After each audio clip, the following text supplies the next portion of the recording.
and the prosperity. As we have the liberty taken, the prosperity goes. When you fight for liberty, you get more liberty, more prosperity. When you give in to tyranny, you get less prosperity. You get degradation. You get humiliation, because people that want to humiliate you, people who aren't ashamed to dominate innocence, people who like to be weird and scum-filled and are turned loose on you. Big banks plead with customers not to move their money.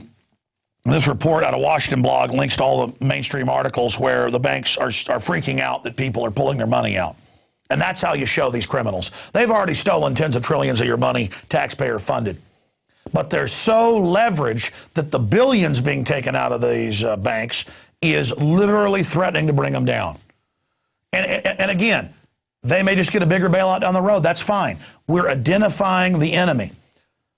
I myself have kept small amounts of money for the business in some big banks because I got to pay folks that are contractors overseas. Regional banks can't do that. I've wanted to have it, in multiple baskets in case we're mainly in local banks. But this is a big operation, and I've made the commitment. We're looking at it to move the little bit of money we've got out of mega banks, not even the big mega banks, but some of the smaller mega banks. All right. We're going to go ahead and go to break and come back with Michael Badnarik. It's Infowars Nightly News. Don't forget, if you like real teleprompter-free, real information, the animating contest of liberty, this is the tip of the spear. A ragtag band, toe-to-toe with the globalist.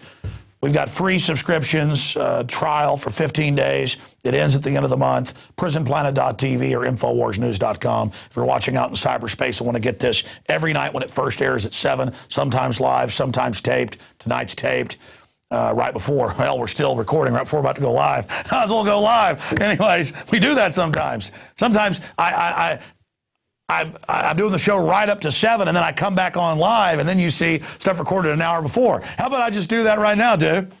How's that sound? Dude does just an incredible job. You don't want to know his nickname around here? I'm not going to do it. All right.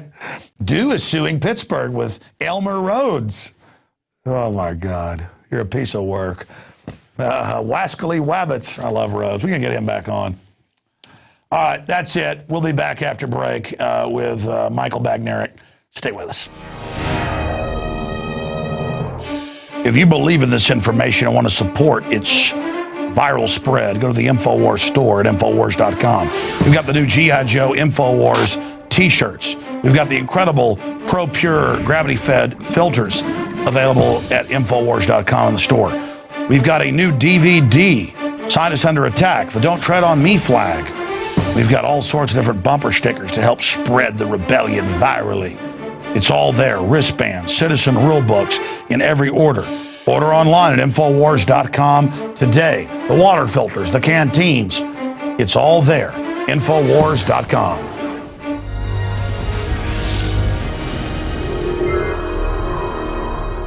And we are back. It's Infowars Nightly News, the second half of this evening's transmission against tyranny.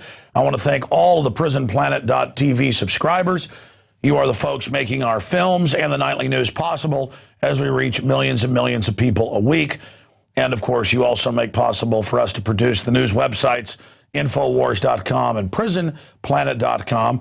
If you're watching this video out there on the thousands of video sharing sites like YouTube, please spread the word about this information and also consider becoming a 15-cent-a-day subscriber at PrisonPlanet.tv to fund the real media defending liberty and resisting tyranny.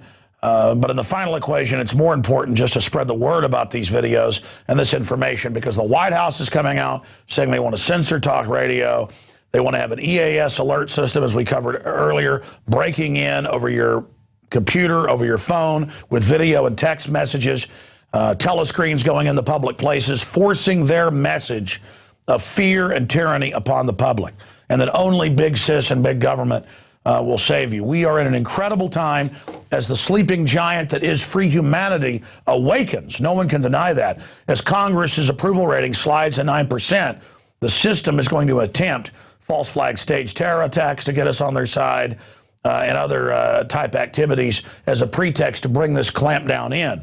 But as we documented, getting secret MIAC and Homeland Security reports from good law enforcement who are following their oath, none of it has to do with foreign, quote, al-Qaeda Muslim threats. That's a red herring, an excuse. The entire system behind the scenes is for the American people, and now it's rolling out in the public.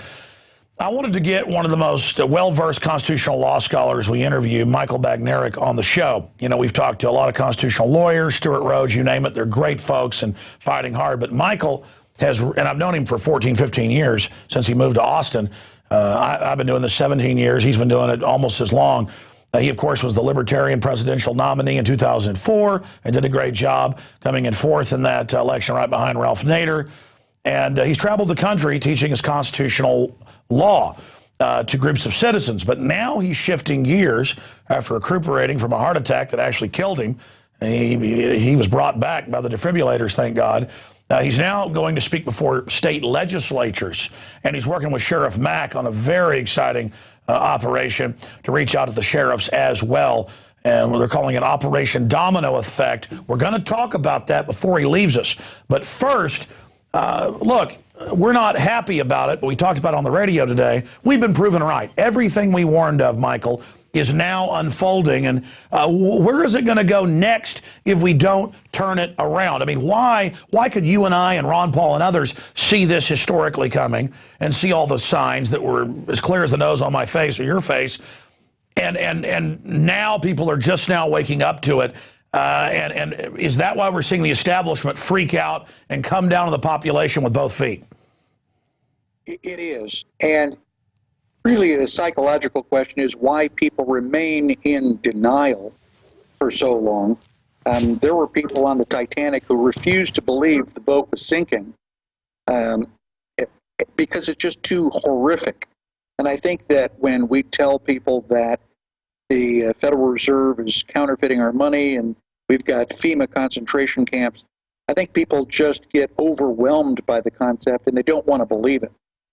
But they are believing it now. And as we said in an earlier program today, the government is so out of control that it's hard not to believe it. And we've got all these patriot groups out there. You can't throw a stick without hitting a protest rally. Things are changing rapidly. And we are hopefully teaching people the fundamentals, the philosophy that underscores the Constitution, so that they can understand why individual rights and private property are almost the same thing. Well, that's right. Humanity has been through this over and over again, and that's why many historians and philosophers and teachers have said those that don't know history are doomed to repeat it. People been through this over and over again. They went through 30, 40 years of it under British tyranny before they finally stood up and became the model of liberty worldwide. Now, that greatest model, I'm getting chills right now, is under assault, but that's because it's the antidote, and you're out there trying to administer the antidote. As a constitutional scholar, I want your take on this, because now we hear it's a privilege to own a gun, a privilege to drive a car, even though we have all the cases saying it's not. It's a privilege to fly. It's a privilege of this and that. And now they're saying it's a privilege to, have the TSA on the highway sticking their hands down your pants. Well, then if it was something that was lawful, why didn't it happen before in this country? And why was it synonymous with authoritarian states? So as the TSA, with local police under their control, sure, it's 10th Amendment violators, sure, it's 4th Amendment, but specifically for citizens now, driving up to hundreds of officers, including Army, wanting to search their vehicles and their person. What do you do at that point, A? And B, as a scholar, explain to people who are brainwashed, police and others that have been told that they're allowed to do this, why they're wrong. Well, what we have to do is be brave enough to resist. No, you may not search my car, and I'm not sure how dangerous that'll be, but we all need to insist that they do not search our car. The legal ramifications of that is the 4th Amendment. They have to have probable cause. They can't just come into your home and search just because they want to. They have to have probable cause, which means some physical evidence that leads to the probability of other evidence. That's why when a police officer stops you alongside the road, they always ask for permission to search your car, because they know they don't have the authority to do that. Unfortunately, most of us are intimidated. The police officers are tall, they're armed, and we just give in so that we can get this whole mess over with. The TSA, they are searching everybody that goes through. There is no probable cause that you have committed a crime, and it's only because everybody goes along with it. It's just kind of, that's the way we've always done it attitude that allows them to get away with it. And we need to have a lot more people, and you can search the internet. There are already cases where people refuse to do the body scan. They refuse to go through the scanner. I know of at least one lady that, basically stripped down into her underwear. And, so people are protesting. And I've seen it myself. They have National Opt-Out Day last year, and it ended up for 2 weeks. They just turned the scanners off or longer and did none of it. They didn't want to give us a chance to protest and say no. But think about the legal idea that everyone's guilty until proven innocent, and the government's got to stop any potential crime before it starts. First it's airports, then it's malls, and it's highways. And they've said, yes, we're going to be everywhere. I mean, it is so amazing. So explain to folks the Fourth Amendment. It's houses, persons, papers, effects. I mean, it's your person, it's your body. What do you do when the state police pull you over and don't even ask? Grab your cell phone, plug it into a system to grab the whole contents. What do you do when you find that tens of thousands of Americans without warrants have GPS stuck on it and federal courts are ruling they can do that? I mean, this is a full-on assault on the Fourth Amendment, isn't it? Oh, absolutely. And what your listeners need to know fundamentally is that individuals have rights. We are granted those rights by God, and those rights are unalienable. When we created the state governments and the federal government, we granted the government's privileges, and we can take those privileges away anytime we're brave enough to do so. The Declaration of Independence says that we can alter or abolish the government if it's in violation of our rights. So we have absolute total authority. We are the source of all political power in the United States if we are brave enough to exercise that power. So we have rights. The government has privileges. The government has no authority to change one of our privileges or rights into a privilege. I ask police officers if they have a church permit, and they look at me real funny, and I ask them if they've ever filled out a government form that allows them to exercise their religion. And they point out that the government has no authority to require a permit for the exercise of a right. And then I ask them to explain how the Second Amendment is any different. If you don't need a church permit, why do you think that I need a concealed carry? Well, sure, and I look at concealed carry two ways. It turns a right into a privilege, but then the cops leave you alone and it makes crime go down. But you're right, the Second Amendment is the concealed carry, the Vermont-style concealed carry, and that more and more is what's coming in. And one of the most beautiful protests I've seen is all over the country. People wearing firearms on their side at demonstrations and in public. And the national media just 2 years ago was, this is impossible. But